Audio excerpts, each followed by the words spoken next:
lernen. Da hier sitzt am Franzi, warum soll man uns blong? Na Hamster und Kecht in die Hähner verzogen. Am Herrn keiner Lehrer an der hiesigen Dorfschule haben sie Schwarzpulver in Pfeifen eingefüllt. Ja, und am Onkel Fritz haben sie echt einen Haxi geschissen. Haben wir mitten in der Nachtkäfer ins Bett eingeschmissen. Und als der Oswald mal nicht in der Backstube war, haben seine beim Fenster, da war die Backstube lang. Sie haben heute Freit, wenn sie andere blong. Und wenn sie es fragst, da hörst du das Lachen sagen.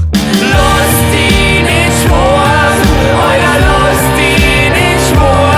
Ist doch nur Spaß, ihr Fegel, was soll denn da passieren? Sie sind die Gästen, Knädel und haben nur Scheiß im Hirn. Lasst die nicht schwor, euer lasst die nicht schwor. Geh bitte stellt's euch nicht, das tut doch echt kaum weh. Sie sind halt blöde Kindskiff und am Endsternsee.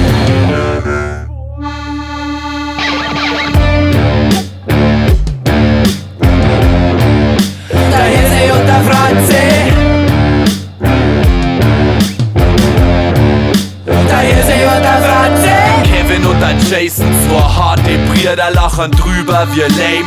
War denn das früher langweiliges Jänner und nur der fand's nicht saffer, also gehen's zu ihrem Dealer ein paar Teile Kaffer. In die roten Nice Kim, das Butterfly, nein, erziehungslos im RVO, das ganze geil.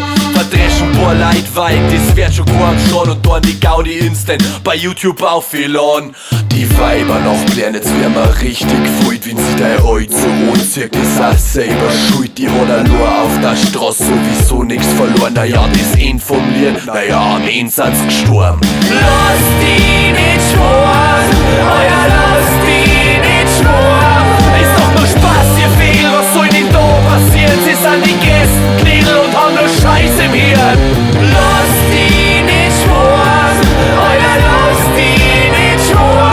Geh bitte stellt's euch nicht, das tut doch echt kaum weh. Sie sind halt blöde Kindskiff und am Endsternsee. Yeah, aha, aha, am Endsternsee. Yeah, am Endsternsee.